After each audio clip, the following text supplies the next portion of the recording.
estar hoy. Que el Señor te bendiga mucho, a vos, tu familia, durante las actividades de la tarde, mañana. Y bueno, qué mejor que aprovechar este ratito que estamos juntos como hombres de Dios para escuchar algún consejo que sea bueno para nuestra vida. Así que, hermano, escuchamos con atención. Me paro, pues. No sirvo para estar sentado. Quiero hablar de algo que creo, no está Ángelo, por ahí Ángelo capaz que alguna vez me lo escuchó por ahí en algún viaje. Que nunca escuchaste hablar. ¿Hay algo de la Biblia que nunca escuchaste hablar? No. Puede ser alguna explicación, pero de tema de la Biblia es difícil encontrar algo.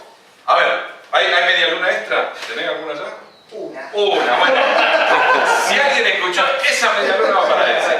A ver, ¿quién escuchó hablar del apodote? ¿Quién escuchó hablar? Levanta la mano y se gana la media luna. No mienta, no digas que... El hambre que tiene, cualquier cosa. ¿No? ¿No escuchaste nunca el apodote, no? Bueno, ahí. Papalote. Papalote, ahí. Busca, mira, si tienes la Biblia, busca Mateo, capítulo 22. Entonces vamos a hablar de algo que por ahí nunca escuchaste. Dice, verso 15. Entonces se fueron los fariseos, estoy leyendo Mateo capítulo 22, verso 15, y consultaron cómo sorprenderle en alguna palabra. ¿A quién? Al Señor Jesús. Y le enviaron los discípulos de ellos con los herodianos diciendo, Maestro, sabes que eres amante de la verdad, que enseñas con verdad el camino de Dios y que no te cuidas de nadie, porque no miras la apariencia de los hombres. Dinos pues, ¿qué te parece? Y acá viene el acertijo. ¿Es lícito dar tributo a César o no? Pero Jesús, conociendo la malicia de ellos, le dijo, ¿por qué me tentáis, hipócritas? Mostradme la moneda del tributo. Y ellos le presentaron un denario. Entonces le dijo, ¿de quién? Escuchen esta frase porque esto va a ser el dilema que vamos a revelar en esta mañana, que por allí no lo sabías, o si lo sabes, nunca le diste importancia. El Señor dice, ¿de quién es esta imagen y de quién es la inscripción? Eso vamos a averiguar esta mañana, porque ahí dice que había que darle el tributo a alguien que había puesto su imagen y su inscripción en un pedazo de metal que llamamos moneda. Y le dijeron, es de César. Y el Señor le dijo, todos juntos leemos, dice, dad pues al César lo que es de César y a Dios lo que es de Dios. Oyendo esto se maravillaron y dejándole se fueron. Yo tenía preparado, bueno, no tenemos para pasarlo. Allí cuando vamos al griego, y no porque el griego cambie la palabra, no, en castellano está muy bien, pero yo quiero en esta mañana darle fuerza a un pasaje que a veces hemos leído, se ha utilizado hasta para la política, algunos políticos han utilizado esto, y allí cuando ustedes leen, dad pues al César lo que es de César, y dadle a Dios lo que es de Dios. Ese concepto dar en castellano es la famosa palabra, de la cual tal vez nunca escuchaste, pero no te lo vas a olvidar más, que se llama apodote. En griego es apodote a César lo que es de César, y apodote a Dios lo que es de Dios. Cuando terminemos te vas a dar cuenta de que este texto no se te va a olvidar jamás, y un pasaje que tal vez no decía gran cosa, no, dale a César lo que es de César, a Dios lo que es de Dios, está todo bien, porque es toda una estrategia que utilizan estas personas. Fíjense cómo viene, maestro bueno. ¿Qué le empezaron a hacer? Apañando, maestro bueno.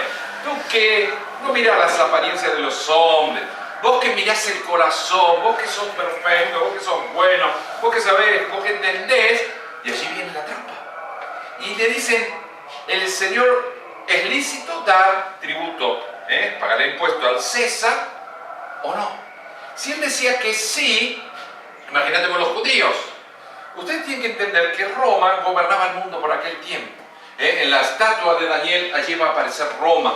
Este imperio que va conquistando después de Babilonia, de Medos y Persas, de Alejandro el Grande, el conquistador, con los griegos, y allí va surgiendo este gran imperio romano. Se decía que sí, se cargaba todos los judíos detrás. Ahora se decía que no, se ponía César, el hombre más poderoso de la historia, en su contra, y todo el imperio romano, cosa que no podía ser. Responda lo que responda, zona, ¿se entiende? Tal había sido la trampa que dijeron, ya está, sacaron la filmadora, tenían selfie, aquel andaba por allá sacando selfie, dijeron firmá, aquel con la maquinita, firmá porque acá lo agarramos al Señor y sonó, lo que responda sonó. Y Dios, por supuesto la persona de Cristo sale con una respuesta que solo Él podía dar, ¿no? Muchachos, a César dale lo que es de César y a Dios dale lo que es de Dios. Y traza dos caminos paralelos y digamos que la respuesta es mágica, es extraordinaria. A César devolverle lo que es de César, darle lo que es de César, y a Dios dale lo que es de Dios. Charlamos un rato. Ustedes saben que para entender este pasaje hay que entender la historia de Roma. Yo no sé si le gusta la historia, ¿no? ¿Le gusta la historia? A mí me apasiona. Charlamos un ratito. ¿Quién fundó Roma? A ver. Rómulo y Remo. Rómulo y Remo fundaron Roma, ahí está, ¿no? Eran estos dos hermanos, luego uno mata al otro. ¿Y quién va a darle de comer a Rómulo y Remo? ¿Quién le daba de comer? Una loba. Una loba amamantaba a Rómulo y Remo y allí en las 7 colinas va a ser fundada Roma.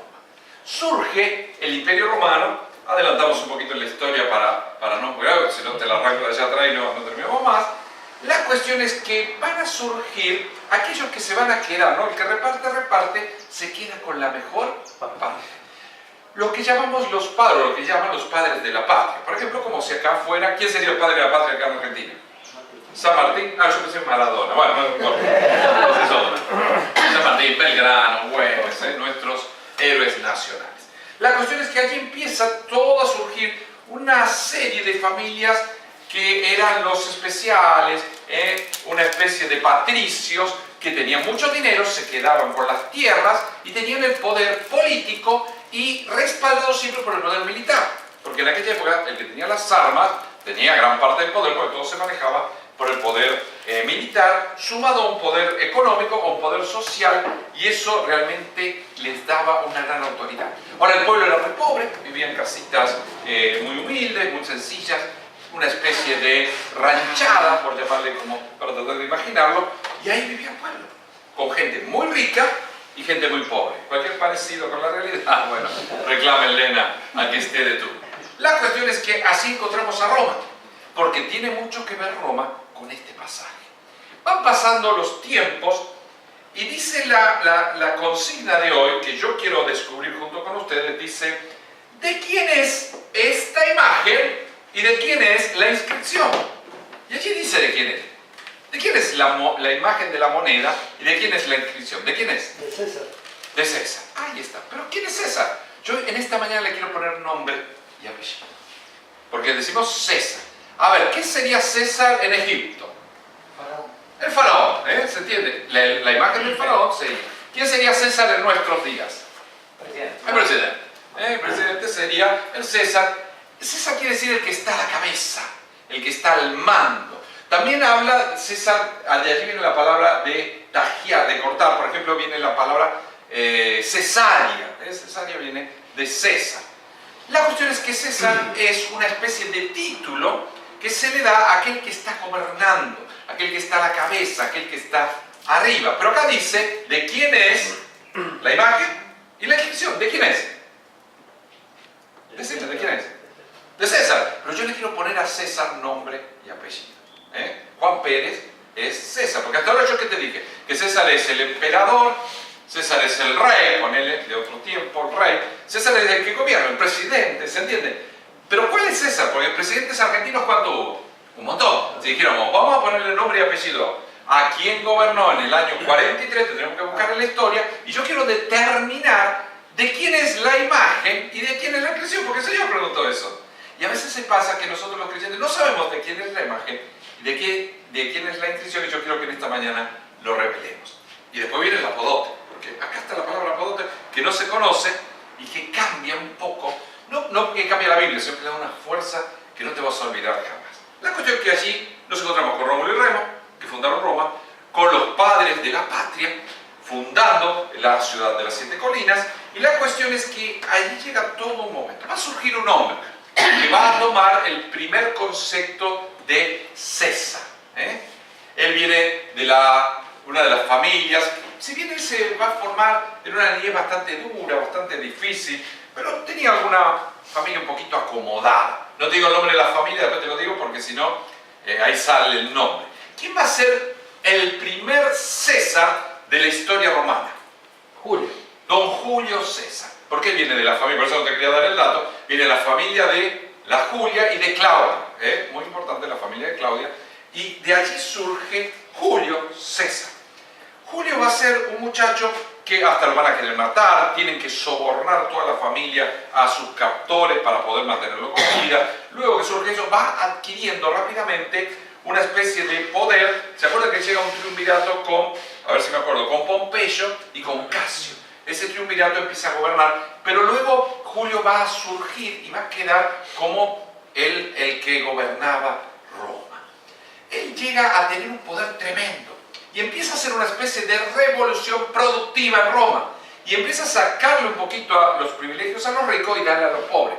Por ejemplo, hizo el plan Ahora 12, hizo TV para todo, porque estaban los Juegos Olímpicos en aquel tiempo, entonces se compraban televisores, cuotas, el carrito nuevo con llantas de aleación. Bueno, todo eso lo hizo don Julio César, uno de los gobernantes más extraordinarios de la época, más o menos calculable año desde el 100 hasta el año 40 a.C., allí está la historia de don Julio César.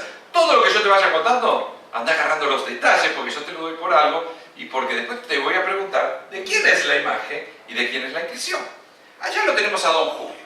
Ustedes saben que todo romano con sus fuerzas podía llegar hasta cerca de Roma. ¿Qué no podía cruzar un romano, un ejército? Había algo que no podía cruzar. ¿Qué era? ¿Se acuerdan? El Rubicón, ¿no? Por eso dice que cuando vos cruzás el Rubicón, que era un río, es como que ya te jugás todo, ¿no? No te interesa más nada, vos tomás una medida o haces un acto que ya está. Hacemos esto lo pintamos de negro, bueno, listo, no va a quedar tan bien, pero ya está, te jugaste a pintarlo de negro. No podía nadie, en la historia de Roma había cruzado con las tropas el Rubicón. ¿Qué es lo que hace César? Julio cruza el Rubicón y llega hasta las puertas de la ciudad de Roma. ¿De quién es la imagen y de quién es la inscripción? Vaya anotando allí don Julio César. Don Julio va a tener toda la parte económica, la parte política, la parte militar, todas las fuerzas le responden a él. Él había venido de los triunfos grandes de las Galias, allí incorpora un montón de lugar, él tenía todo el poder. La gente lo empieza a creer, porque de no tener nada ya empieza a tener un carrito nuevo, un lavarropita, un secadorcito, un microondas, también había microondas ya. Entonces toda esa prosperidad hace que la gente quiera a Julio, pero aquellos patricios, aquellos ricos ya empezaron a vérsela mal. ¿Me va siguiendo usted? Sí. La cuestión es que estos muchachos empiezan a vérsela mal y dicen, este no está sacando poder, no está sacando autoridad, no está sacando plata, ya no nos gusta tanto. ¿Pero qué tiene? Tiene todo el ejército atrás. ¿Quién se le va a meter? La cuestión es que la única manera de llegar a Julio César era esperarlo en el Senado. Y allí llega más o menos, creo que es un 15 de marzo, año 46 a.C., si no me equivoco, que va a llegar él al Senado. Y todos los senadores romanos tenían una toga blanca, una banda acá roja, no eran hinchas de River, pero eran los senadores, y habían tenido un cuchillito, un tramontina que vendían barato, 12 por 10 en aquella época, y se lo tenían guardadito acá, y cuando llega, sacan el cuchillito y lo empiezan a matar. Entre aquellos que van a estar allí va a estar Marco Bruto, que era bastante bruto Marco, pero va a ser era una especie de hijo adoptivo de Julio. Y está recordada, William Shakespeare va a ser este dramaturgo inglés, cuando hace una de las exposiciones, ¿no es cierto?, de sus obras, hace la muerte de Julio César y ¿se acuerdan de esa famosa frase que dice, tú también, hijo mío? Porque cuenta la leyenda que Marco es el que le pone el cuchillo en el corazón. En realidad en la historia lo hiere en la pierna, pero Shakespeare le da, ¿no? ¡Wow! Lo hace así, le da en el corazón y entonces con el cuchillo acá Julio le dice, tú también, hijo mío. Tremenda cosa de la literatura. La cuestión que ahí lo tenemos a don Julio, que hasta ahora es el primer César. ¿De acuerdo? Porque tenemos que ver de quién es la imagen y de quién es la inscripción. Hago un chimentito más que el Ángel de Brito me contó de aquella época, que, por ejemplo, Julio va a tener un amorío Con una chica fatal de aquella época. Algunos dicen que era muy bonita, otros dicen que era muy brava, ¿no? Mata hombres, y qué sé yo qué cosa, o come hombres, y qué sé yo qué cosa más. Ella venía de Egipto, era la reina del Nilo y se llamaba Cleopatra. Allá va a estar un tal Ptolomeo que va a preceder a los dos hermanos de Cleopatra, y cuando Pompeyo, que era muy respetado, si bien era enemigo de Julio, era muy respetado. Pompeyo, Julio lo tenía porque era un hombre de la patria, tenía otros ideales que él, pero era respetado. Entonces, para quedar bien con Julio, que ya tenía todo el poder, cuando Pompeyo llega a las costas de Egipto, lo está esperando este Ptolomeo y lo mata. Julio se enoja, dice, pero ¿vos qué te crees que es? ¿Nombrar a tu enemigo? No me interesa, era un hombre respetado, yo podía pensar distinto a él. Se ve que había un consenso muy importante y allí quedamos con Julio. Ahora, va a llegar el tiempo en donde va a venir un sucesor. Dentro de las líneas de Julio, él tenía un general, fachero, el Brad Pitt de aquella época. Él salía, era rubio, alto, musculoso, más o menos como vos, no, más o menos. Y cuando pasaba así por la calle, las chicas le clavaban, ¿no? Te queremos, Marco Antonio, te queremos. Todas las chicas, el paparazzi, todos le sacaban fotos, se fotografiaban con él. La cuestión es que este era el gran general. Cuando muere Julio, dice Marco Antonio, ya, ahora vengo yo soy el general. Y dice, si bien se le achaca algún hijo, ¿no? Con Cleopatra se le achaca un hijo a Julio, pero algunos dicen que era estéril, no sé, porque hay uno o dos hijos, no están reconocidos. Pero cuando usted lee, por allí se lee... Como Maradona. Como Maradona. Pero Maradona tiene hijos. Entonces creía que era este. La cuestión, que allí va a estar este muchacho Julio, allá va a estar Marco Antonio. Marco Antonio, que ahora quiere ser el segundo César. Aparecería un segundo César. La cuestión es que hace un testamento Julio. Dice, bueno, yo voy a dejar... y lo pone aquí. Y lo van a leer. Se murió Julio, el primer César, y lo empiezan a leer el testamento. Marco Antonio se puso la pincha de César, ya tenía la foto de César, ya tenía la tapa del Clarín, ya estaba todo preparado.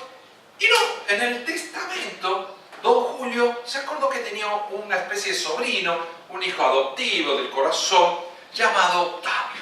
Dice, bueno, no, Marco Antonio sí, es mi general, pero la sangre tira.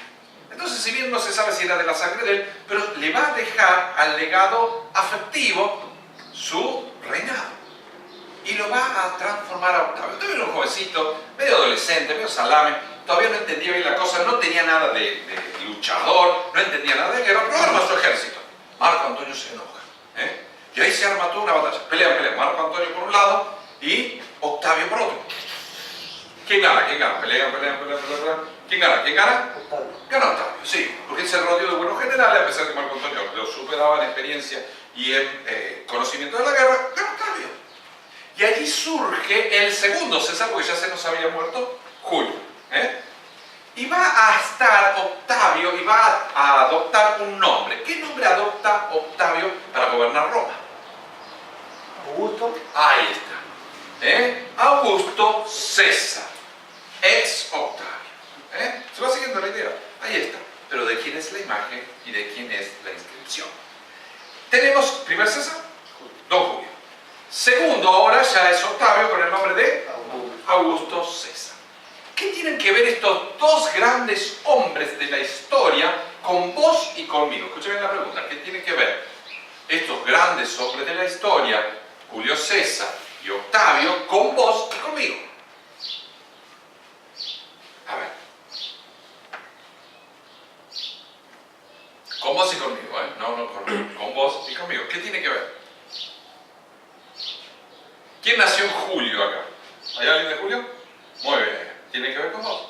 ¿Quién nació en agosto? Yo nací el 9 de agosto. Ahí está. ¿Tiene que ver con vos y conmigo? ¿Viste que tiene que ver con vos y conmigo? Julio es el mes de julio por don Julio César. Don Julio fue tan grande que no solo impacta a Roma, impacta a nuestras vidas. ¿Sabías esa? Y agosto, querido, agosto es por Augusto César. Entonces tiene que ver con vos y conmigo. Ahora bien, yo quiero que vos me digas qué tiene que ver, porque de quién es la imagen y de quién es la inscripción, qué tiene que ver don Julio César con el Señor Jesucristo. Tomaron un café. Un día un pibe me dice, los dos empiezan con J. No, pero ¿qué tiene que ver con el Señor Jesucristo? ¿Qué hicieron juntos? Fueron a un café, miraron un partido, el Señor le contó una parábola. ¿Qué tiene que ver el Señor Jesucristo con don Julio César? Yo te lo dije así, prestarte atención, todo lo que fui diciendo te lleva a ir sacando las cosas. A ver, ¿qué tiene que ver? Los otros murieron y Jesús no. Está bien, pero yo me refiero a qué hicieron juntos. Fueron a pescar, ¿entendés? No que los dos empiecen con J, sino o algo. No, me refiero a qué hicieron juntos. En un momento hicieron algo juntos. ¿Qué hicieron juntos? Fueron a pescar, el Señor le contó la parábola, no sé, le contó la del sembrador, o tomaron un café en el barcito de la esquina, vieron un partido, ¿entendés? ¿Qué hicieron juntos? Una actividad que hicieron juntos. Son líderes. No, pero no me refiero a eso, ¿entendés? No que son líderes, que son con J, que son cambiaron la historia de Roma, no, me refiero a algo que hicieron juntos. Se sentaron a tomar el café en Barrio Vila. ¿Qué hicieron juntos? Yo te lo dije, si prestaste atención. Hablaron. Podría ser bien, hablaron, dice acá, bien. Formaron dos caminos. Formaron dos caminos, bien, puede ser. ¿Qué más? Influyeron en la vida. Influyeron en la vida, ¿qué más? Dieron. Dieron, ¿qué más? Julio y el Señor. Murieron. Sí, se murieron todos. El Señor resucitó. Nacieron, comieron, bueno, ahí agréguele todo lo que quieran. Bueno, ¿qué hicieron? Yo te lo conté. No prestaste atención. Porque yo, ¿qué te dije de Julio? Nació en el 100 a.C. Y te dije que va a morir el 15 de marzo antes de Cristo. ¿Te acordás que yo te dije que fue antes de Cristo cuando lo mata, después de haber cruzado el Rubicón? O sea que, ¿qué hicieron juntos? Nada. Nunca se cruzó Julio César con el Señor Jesucristo. No hicieron nada juntos. ¿Se entiende? Allá tenemos al primer. Ahora, ¿fue Julio el primer emperador? ¿Fue Julio? Ahí está la pregunta. ¿Fue Julio el primer emperador? Te lo conté recién. No, Faraón. Faraón andaba en Egipto. Julio, el primer emperador de Roma, ¿fue? No vale buscar, ya están googleando. No vale buscar en el Google. El viejo editorial Capeluz tampoco. Si trajiste el Capeluz. Sí, así. Sí. A ver, sí. Ahora, vamos. ¿Fue el primero? Sí. Parece que sí. No llegó porque lo mataron antes. Cuando fue al Senado, cuando lo iban a reconocer emperador, lo matan. Entonces, chao, no llegó. Ahora surge Octavio, que toma el nombre de Augusto César. Augusto César sí llega a ser el segundo César, el primer emperador de Roma. Ahora sí tenemos al primer emperador. Fíjense en todos los datos que hemos sacado.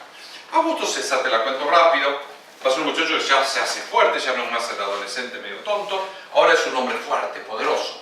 De una ciudad de barro la transforma en una ciudad de mármol. Esto quedó en la historia para siempre. Surgen los acueductos, surgen las primeras cadenas de supermercados, los grandes shopping, todas las estructuras que vemos en Roma donde la gente va a ver y se saca la foto allí, surgen en los tiempos de don Augusto César. Segundo César, primer emperador de Roma. ¿Qué tiene que ver? ¿Qué tiene que ver? Pues yo quiero descubrir de quién es la imagen y de quién es la descripción. Y vos decís César, pero yo le quiero poner nombre y apellido en esta mañana. ¿Qué tiene que ver don Octavio, más conocido como Augusto César, con, vos y conmigo, el mes de agosto? ¿Pero qué tiene que ver con el Señor Jesús? El censo. Bien, puede ser, sí. Bien. ¿Qué más? Fundamental. En la historia del cristianismo es fundamental lo que yo te digo. La misma época. La misma época puede ser, sí. ¿Qué más? Algo más fundamental todavía que el censo y que la misma época. Está bien, ¿eh? Está bien la respuesta, pero algo más fundamental. En los tiempos de Augusto César, ¿qué pasa? ¿Se conquista a Israel? No. Bueno, sí, lógico. Israel está conquistada por Roma, pero más fundamental todavía. Los tres que dijeron, todo pasó. Pero ¿qué fundamental? Un hecho, un acontecimiento fundamental. La figura, la manera. De gusto. Está bien, puede ser Augusto, Augusto. Ya vamos a ver de quién es la imagen y de quién es la inscripción. Pero hay un hecho fundamental. Parte la historia de la humanidad en dos. La crucifixión. No, es la siguiente. Nace en los tiempos de Augusto César el Señor Jesús. Con Julio nada que ver, no se encontraron nunca. En los tiempos de Augusto nace el Señor Jesús. Bien. La cuestión es que allí está Augusto, va a hacer un reinado tremendo. Llegamos a Juan 6. Voy a optar a la memoria. Juan 6. Dice, y fueron al otro lado del mar de Galilea. A ver quién se acuerda de Juan 6. Y ahí entre paréntesis hay algo. ¿Quién se acuerda? Está entre paréntesis. Fueron al otro lado del mar de Galilea, el de... Claro, ahí está, según como le pongan el acento, Tiberias o Tiberías, según.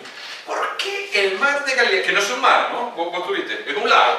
Lo que pasa es que se enfurece, ¿no? Vos tuviste, se enfurece y parece un mar, es un lago. ¿Por qué si siempre se llamó el lago o el mar de Galilea, ahora le pusieron el de Tiberías o Tiberías, según como le pongan el acento? ¿Por qué? Juan 6, esto está en la Biblia. Tiene que ver algo con Tiberio. Ahí está el tema.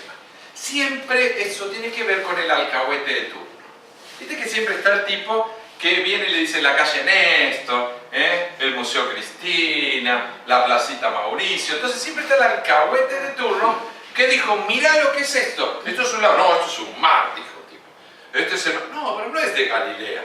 Este es tu mar, Tiberio, y ahí llega el tercer César, segundo emperador, que se va a llamar, según Juan 6, según la historia de Roma y de la humanidad, Tiberio César. Juan 6 habla de eso. Tiberio va a seguir, pero ya va a empezar a descarrilar un poco y no va a ser tan próspero, si bien hizo mucho, como don Augusto. Y allá tenemos el tercer César, segundo emperador. ¿Qué tiene que ver don Tiberio César, aparte de Juan 6, con el Señor Jesucristo? ¿Qué tiene que ver? Tiene algo que ver. Ese todavía que quería que se cense, no. Ya pasó esa etapa, ya pasó.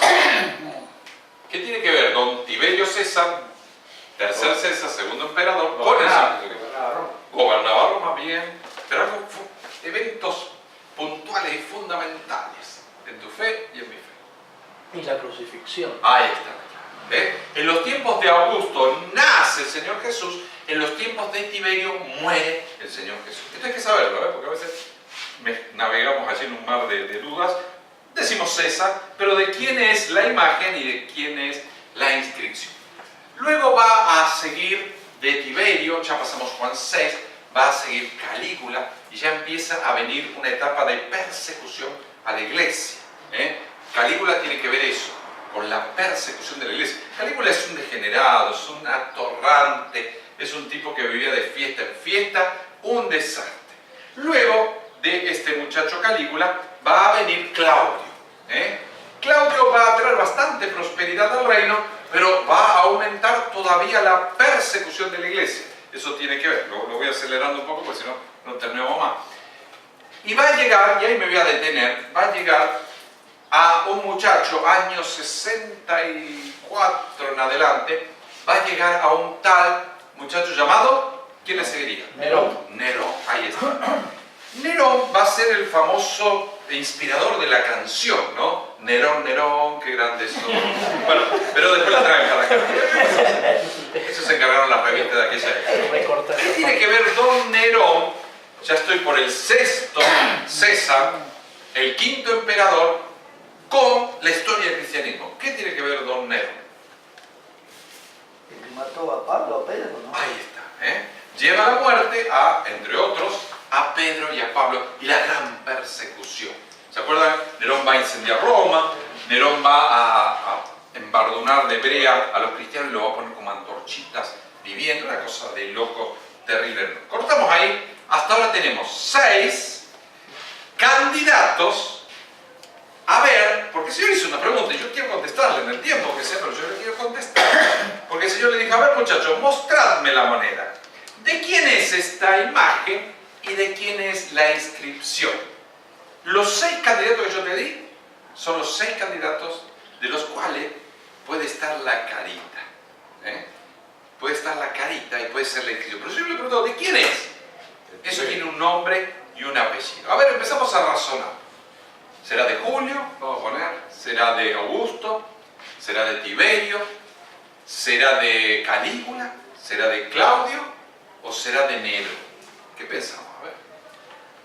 Levante la mano que dice Julio, Julio César.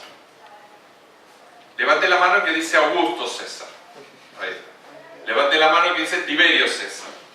Muy bien. Aquí levantan todo por la duda, ¿no? Levante la mano. El segundo y el tercero. Levante la mano el que dice Calígula. Calígula pudo haber sido claro. ¿No? Levante la mano el que dice Claudio. Claudio, conocido, nadie le da un botito. Levante la mano el que dice Nerón. Tampoco. ¿Y por qué no Claudio? ¿Por qué no Calígula? ¿Y por qué no Nerón? Bueno, después de... Ahí está. No estaba. Entonces ya está. Esto pasó después. Bien. ¿Por qué no Julio? Si fue el más importante. Porque fue antes. Ahí está. Julio fue el primero.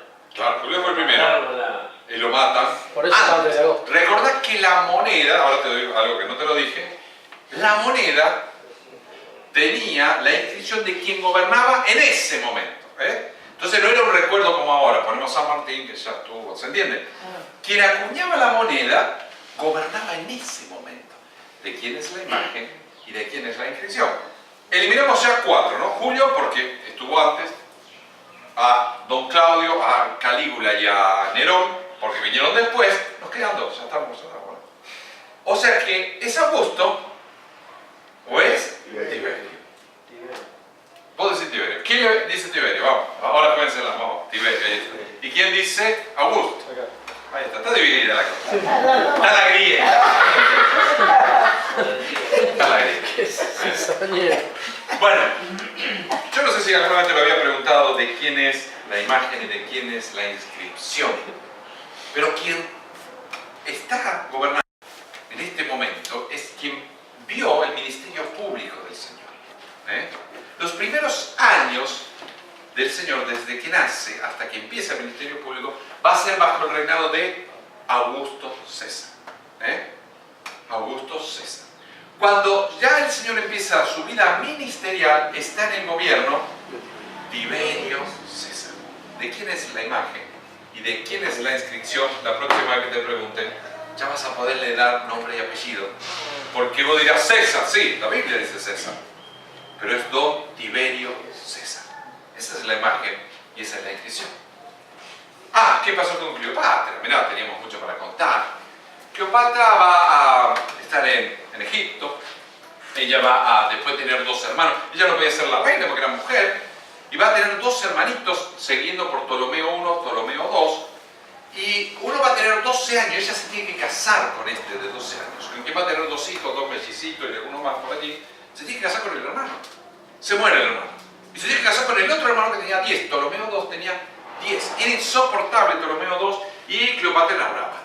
La cuestión es que Cleopatra un día, cuenta algunas historias, dicen que lo envenenó, ¿no? El hermanito, que era su marido, ¿no? Y lo envenenó y murió el gordo. Y la cuestión es que un día dice que lo lleva a pescar mojarra al Nilo. Vamos a pescar mojarra, el gordito se fue con la cañita y allá van a pescar, ¿no? Y cuando está pescando, dice que Cleopatra lo tira al río, le pone una plomada encima al gordo y lo ahoga en el Nilo. Esas son las 2 historias que hay. Y allí queda Cleopatra que siempre buscaba. Se le había muerto Julio, con quien se le achacaba un hijo, porque ella lo quería a Julio para que la proteja. Ahora lo busca Marco Antonio. Marco Antonio se queda allí en Egipto. Él tenía todavía cierto poder militar. La cuestión es que no, después se le viene todo en contra. Marco Antonio dice: me van a llevar preso, yo no voy a morir así indignamente. Y ponía las espadas en el piso y se tiró arriba de la espada como buen soldado romano y murió. ¿Y cómo muere Cleopatra? ¿Se acuerdan? Se envenena. Ahí está, ¿no? Mete la mano en un jarrón lleno de serpientes venenosas y muere de hambre. Bueno, esa es la historia de la gran Cleopatra, la reina del Nilo. Pero nos queda revelar, para terminar, que era el apodote.